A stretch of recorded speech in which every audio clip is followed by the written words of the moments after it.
The death toll in Somalia's truck blast in Mogadishu tops 300, with hundreds more injured. A new documentary shows how a world-famous primatologist revolutionized understanding of man and chimp. And it's Christmas in October as a top toy shop in the UK unveils the latest toy trends. Africa 54 starts right now. Good evening, I'm Esther Gidui. You are in for Vincent Makori. This is Africa 54. Tonight we begin in Somalia, where the death toll from Saturday's massive truck bombing in the capital Mogadishu, the deadliest terror attack in the country's history, has topped 300. Information Minister Abdurrahman Osman tweeted Sunday that 276 have been killed, with about 300 wounded. Angry protesters marched to the scene of the attack Sunday, condemning the terrorists. Some protesters wept as they reached the scene and saw the apocalyptic aftermath of the explosion. The demonstrators denounced the Islamic militant group Al-Shabaab, which often claims attacks in Mogadishu.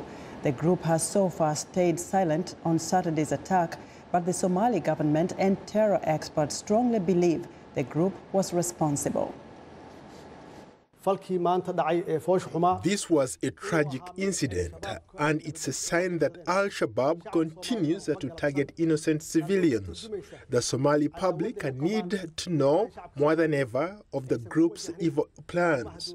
Today, it has once again attacked civilians in a populated area. The government has called for 3 days of national mourning and lowering the flag at half-mast. A U.S. State Department statement said the United States condemned the attack in the strongest terms. Among those wounded in the attack was VOA reporter in Mogadishu, Abdul Qadir Mohammed Abdullah. Now, for more on the bombing in Mogadishu, I'm joined by Mohammed Hassan, VOA Somali service reporter. Mohammed, very welcome to you to Africa 54. Thank you, Esther. Now, Mohammed, Al-Shabaab has not claimed responsibility for this massive attack. Who is responsible? I believe Al-Shabaab is responsible, and this situation is similar to that of Shamo Hotel or Hotel Shamo in 2009, where a group of newly graduated medical students were killed, and of course, including some about 3 government ministers. So I believe it's Al-Shabaab now because of the huge catastrophic incident that happened. They're assessing the public opinion, and the issue at hand is not that they did not claim. The issue at hand is that they did not denounce, they did not reject, they did not refuse it. So that's the key point, I think. Absolutely. Usually they will claim responsibility, but this is massive. They haven't claimed responsibility. However, how are the rescue operations going on? Is Somalia receiving the help that is needed right now from international community or even the regional leaders from the countries around Actually, there? the Turkish government took the initiative to send a plane full of doctors and equipments like ambulances. Also, in that plane was the health minister of Turkey, who was leading the effort. And about 35 people were flown to Turkey for further, treatment. Also, Djibouti sent about 30 people, consisting of doctors and nurses and other medical professionals. So, yes, there is some international and regional help, but I think it's not enough. It's like Turkey is the one that has really come out to rescue, to give out aid to Somalia. What about the regional countries there? And what is the relationship between Somalia and Turkey? I find that geographically kind of very interesting. Yes, lately Turkey has actually intensified its presence in Somalia and also its relations with the Somali people and the Somali government. We remember when the current president, then the Prime Minister of Turkey, Recep Tayyip Erdogan, visited Mogadishu during the famine. So that's when the whole thing started, and now it's intensified. And we've reported that there's a huge military base that was built in Mogadishu recently. That was opened in, I think, last week. Now, Mohammed, one of our reporters was injured in this bombing. What do we know about his condition? Yeah, as you said in your introduction, it's Abdul Qadir Mohammed Abdullah, who was reporting us from Mogadishu. He got wounds in his face, on his neck, his right hand, and he was one of the fortunate 35 people who were flown to Turkey for further treatment. But his general situation is doing well. We interviewed him yesterday. We interviewed his wife before yesterday, and his situation is not critical. Very briefly, what can the government do now to protect civilians? Actually, the government is weak enough to, but it can ask for outside assistance, like, training for their counterterrorism forces.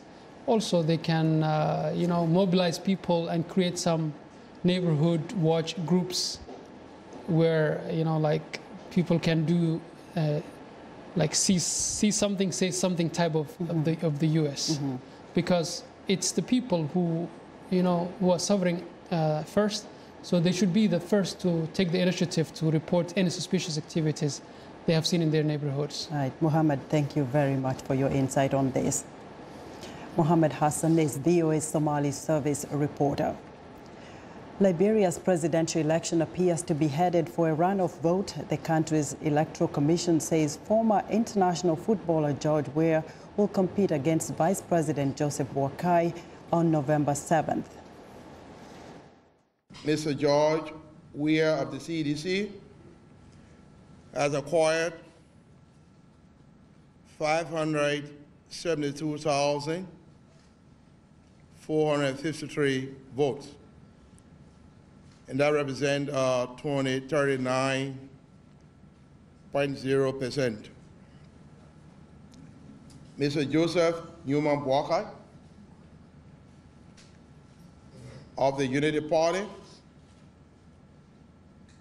got 427,550 votes, and that would be 29.1%. Neither candidate came near the 50% required to win the presidency outright after the initial election. Voters cast their ballots Tuesday, marking the West African nation's first smooth transition of power from one democratically elected leadership to another in more than 70 years. Liberia's 2.1 million registered voters were choosing the successor to Ellen Johnson Sirleaf. The Nobel Peace Laureate is Africa's first female elected head of state and is stepping down after serving 2 6-year terms as mandated by Liberia's constitution. Sirleaf has led Liberia through a period of peace in the aftermath of a 14-year civil war that ended in 2003, but the country remains plagued by corruption and is still trying to recover from the Ebola crisis that killed 5,000 people in 2014 and 2015. Now, human rights groups Amnesty International and Human Rights Watch say at least 33 people died in Kenya's capital, Nairobi, during a police crackdown on opposition supporters after the elections in August. The report issued Monday says a child and a pregnant woman were among those killed. Police used tear gas to disperse protesters who took to the streets of Nairobi, demanding a wide range of reforms before the October 26 presidential rerun. Protests erupted after President Uhuru Kenyatta was declared winner over opposition leader Raila Odinga in the vote. The Supreme Court later nullified the result. Last week, Odinga pulled out of the October 26 rerun. Kenyan authorities have banned protests in Nairobi's central business district in a bid to quell mounting political turmoil ahead of the repeat elections. Now, for more on Kenya's politics, I'm joined by James Gundi, adjunct professor at Georgetown University and a native of Kenya. Mr. Gundi, it's always a pleasure to have you on Africa 54. Thank you, Esther. Now, Kenya is at a crossroad. And when you look at it politically, opposition leader Raila Odinga has said he is not going to sign the statutory Form 24A, which the IEBC requires of him to sign, so he can be officially off the ballot. Now, where does Mr. Odinga stand? That's a tough question. I think a lot of people are asking the same question. I do not believe for one second that Raila failed to sign Form 24A out of ignorance. Any good politician will make sure that they always have a way out. They don't like boxing themselves in. So I think Raila understands, and his team of lawyers, that if they officially signed that 24A form, then for them to rejoin any election, if he were to decide to rejoin, he would be at the mercy of the authorities. Raila doesn't trust... Does this mean the options are still open for him because he didn't sign this form? I think so. I think he's leaving his options. So we could have a surprise having, well, so far he's supposed to be on the ballot because he didn't sign it, but you think he's officially going to say, hey, I'm on? I think that's a possibility. I think he's leaving that open. Now, that said, donors want him, Raila Odinga, on the ballot. But on the other hand, President Uhuru Kenyatta is telling foreigners, keep off Kenya's politics. What are Kenyans supposed to do, or how are they supposed to receive the rhetoric between these two leaders? Well, I think when it comes to Kenyatta's statements to foreigners to keep off, we need to remember Kenya of the 1990s. That was the kind of rhetoric we heard from the former president, Daniel Arap Moi.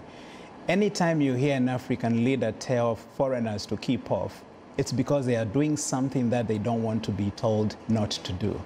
So I think Uhuru does not want to be told certain things, and I think Kenyans should just take that as politics. It's the Kenyan politics. I don't think we are going to tell foreigners to keep off when there are clear violations of law going on, and especially in a country that is very quickly getting close to a precipice and to violence. So I think telling foreigners to keep off really is not realistic. These are the same foreigners who came to the aid of the country back in 2008 when we were burning it down. You know, there's a question that Kenyans are asking often. When we had a political crisis in the country before, the clergy, you know, from all walks of, you know, diverse religious groups in Kenya came together. They would put the leaders together, try to make some sense out of that and talk to them. What is lacking this time? Because I have not read anywhere where they really have done anything much to quell the crisis, really. And that might be one of the saddest chapters in the political development of Kenya, particularly this time around. The lack of participation, the absence of the clergy and other neutral forces in the country, or at least forces that we used to assume were neutral and would bring the different political factions together. Kenya seems to be, you know, we seem to have balkanized, we seem to have split in such deep ways that even the clergy seems to have lost way. And that's really sad. And I think down the road, this is something that we'll come to regret if the situation is not saved and the path that we are on right now reversed. Now, we have seen demonstrations day in and day out against IEBC. Yeah. There's that political divide. You can almost read the ethnicity, you know, when you look at these demonstrations as well. But the question is, we're in on the impact of these demonstrations on Kenya's economy. Their way of life totally disrupted at this point. Well, I mean, I think Kenyans, if we talk about Kenyans as the ordinary people on the street, I think their way of life has been disrupted for a very long time. I think the economy of the ordinary Kenyan has been disrupted for a very long time. So it's true that demonstrations are costing the economy. It's true that the repeat election is going to cost the country billions of shillings. But what's the cost of truth, justice, and democracy? If at the end of the day, it's going to cost us billions, but have a credible election and a credible government, then I think it will be all worth it. I think what would be sad is if we went down this path, wasted all this money, still came up with an unfair and credible election result, and we found ourselves back where we started. In a nutshell, what do you expect to see leading up to October 26, which is next week, Thursday? I think the brinkmanship is going to be dragged on for a little bit longer. I quite honestly think if the international community does not put pressure on both Raila and Kenyatta to at least have a conversation, then the two egos, because these are two men with bloated egos, I think they will probably lead that country into chaos. But I do expect that a tremendous amount of pressure will be put on both of them, and I won't be surprised if before 26 the two of them have a conversation and agree on something. As always, thank you for your insight. Thanks. Nice to be here. James Gundi is adjunct professor at Georgetown University and a native of Kenya. Now, the World Health Organization says a probable case of pneumonic plague brought from Madagascar is believed to have sparked the first outbreak of the disease in Seychelles. The plague, which is mainly spread by flea-carrying rats, is endemic in Madagascar. WHO says the outbreak has killed 57 people since late August, the first time the disease has appeared in non-endemic urban areas, including the capital, Antananarivo. On October 10th, Seychelles health authorities reported a probable case of pneumonic plague in a 34-year-old man who had returned from a visit to Madagascar.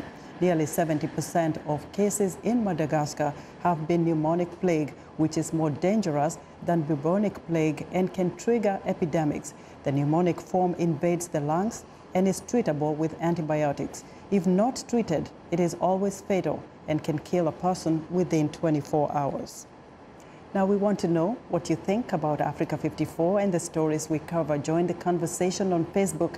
The address is Africa 54. We're also streaming our show live on Facebook, so check us out and share our show with your friends. Coming up, how studying chimpanzees shed light on what it means to be human. Stay with us.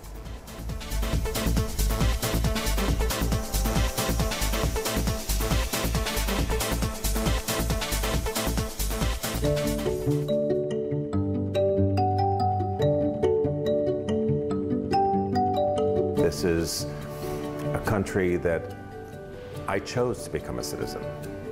I didn't have to become a citizen. I chose to become a citizen. I feel like America gave me an opportunity to pursue my passion as an artist. I really believe that clean eating is a way to a more successful life, or a happier life, if you want to put it that way. One of the things that helps me wake up every morning is doing better, being better. We grew up poor, and so I'm always focused on helping the working class be able to have a more comfortable lifestyle. I'm passionate about doing justice every day. I oftentimes say that justice is a verb, not a noun. You know, I believe in action and moving the ball forward.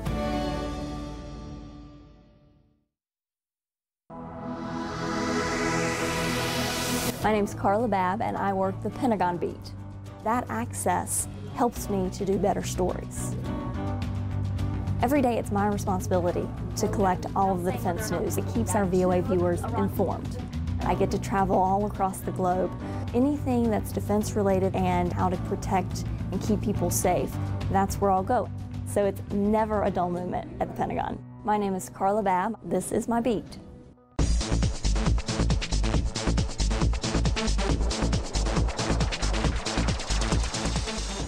It is World Food Day, a day of action dedicated to addressing global hunger. VOA's Peter Clotty sat down for an interview with the new USAID Administrator, Ambassador Mark Green.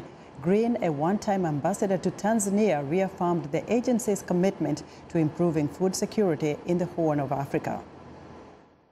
I think it is both the level of challenge. I think in many respects, we Americans don't fully appreciate the particular challenges that are out there right now, humanitarian challenge, but particularly on food and nutrition. So there are 66 million displaced people in the world today.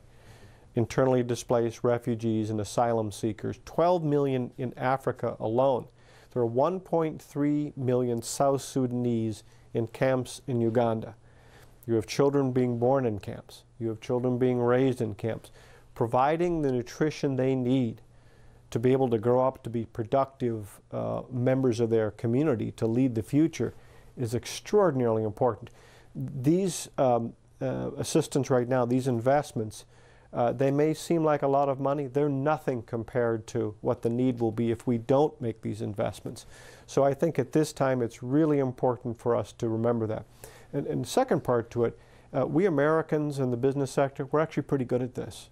We have wonderful food companies, food businesses, agribusinesses that have technologies that are life-saving, drought-resistant seeds, seeds that can help against insects and pestilence, the fall armyworm, which we're all concerned about. So it's a chance for us to understand soberly the challenges that are out there, but also to celebrate that we know what to do. We have answers to this, and we really can make a big difference. We'll bring you the rest of Ambassador Green's interview later in the week. Now, after 50 years of sitting in the National Geographic Archive's 100 hours of footage on Jane Goodall and her groundbreaking observations of chimpanzees in the African forest of Tanzania have been compiled into a documentary film. At a screening of the film in Los Angeles, Goodall spoke to VOA's Elizabeth Lee about her work and shared her thoughts on the film. Day after day, in the sun and the wind and the rain. The documentary titled Jane starts in 1960 when Jane Goodall was 26 years old. Through interviews with Goodall and National Geographic footage, the film documents Goodall's early years as a woman with no university degree working in a remote part of Tanzania. Her unconventional ways of observing these chimps challenged the scientific community's belief on what it means to be human. Well, more than any other documentary that's been made, it does take me back into the actual feeling I had when I was out there in the forest. And so it's very moving. Goodall says the music composed by Philip Glass made watching the documentary a magical experience for her. For Glass, there was one moment in the film that especially moved him. The very intimate scenes when she's sitting with them, and they're like children to her. She's combing their hair and she talks with them, and they're just with her as if they've accepted her totally. With that acceptance, Goodall made headlines by discovering that chimpanzees are intelligent, social animals who use tools to gather food, something the scientific community at the time believed only humans could do. Everything worked out perfectly, and were mistakes made, of course, but one learns from mistakes. And so I wouldn't have changed anything, really. Goodall remembers her unique relationship with the chimps. It's not quite family, but it's not quite like friends, but I'm part of their lives. They accept me. I can watch what they do. And of course, in the time of the movie, we had a really close, touching relationship, which we don't have anymore. This documentary features the footage of National Geographic filmmaker Hugo van Lawick, Goodall's first husband. Going through 100 hours of Hugo van Lawick's footage is a dream. Hugo's one of the greatest wildlife cinematographers in the history of filmmaking. Hollywood actor Jamie Lee Curtis describes why she is in awe of Goodall. She has just by doing what she loves, has brought us all along on the journey. And that's a message, if anything. Be uncompromising in your vision, uncompromising in your attack and attitude of what it is that you do. I was persuaded. Even in present day, Goodall continues to travel and speak about the need to protect the natural world. Elizabeth Lee, VOA News, Los Angeles. It's time now for a short break. Still to come on Africa 54. Animatronics to AI, the high-tech toy is sure to top many 2017 Christmas lists. We'll be right back.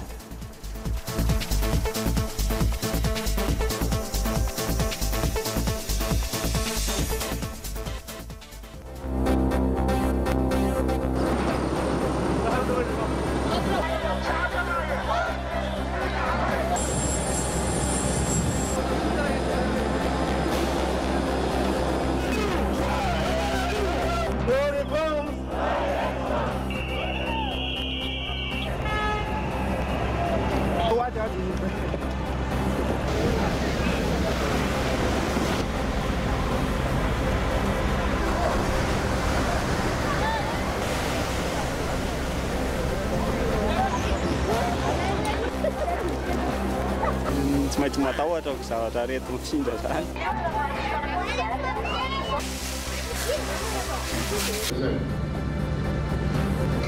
Well, we put in every effort to win the first round. But again, this is a process. The race here is between two individuals.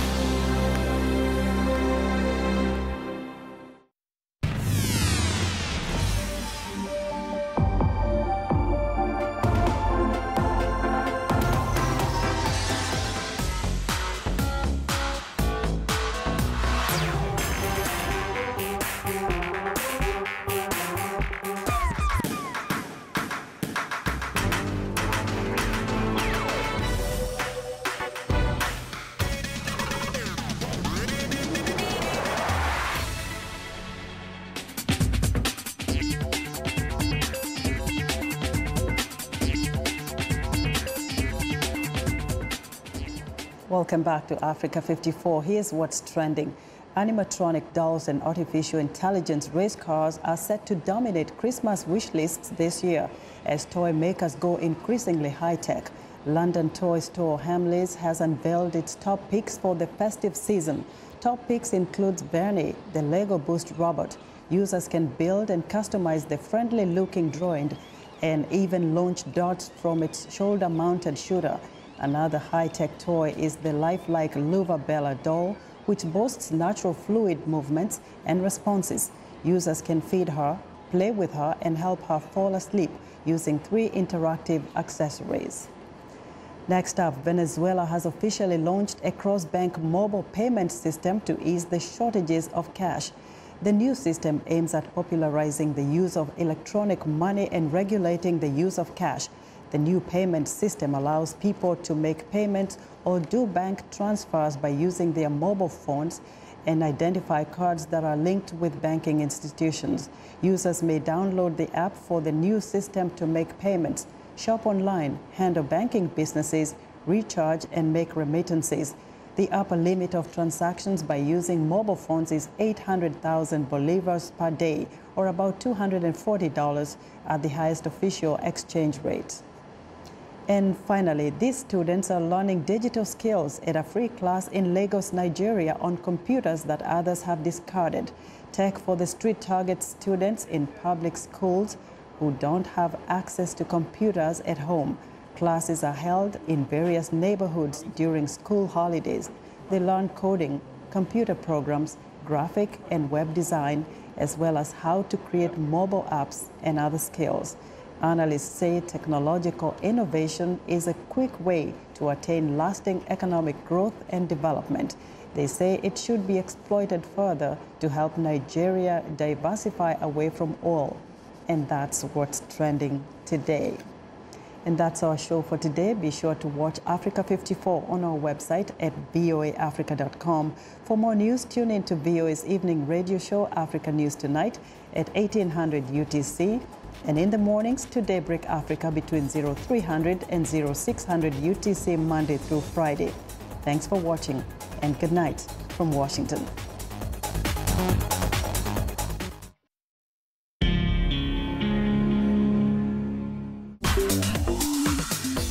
Welcome to English in a Minute. An alley is a narrow path between or behind buildings. Up one's alley. Does this expression have to do with city streets?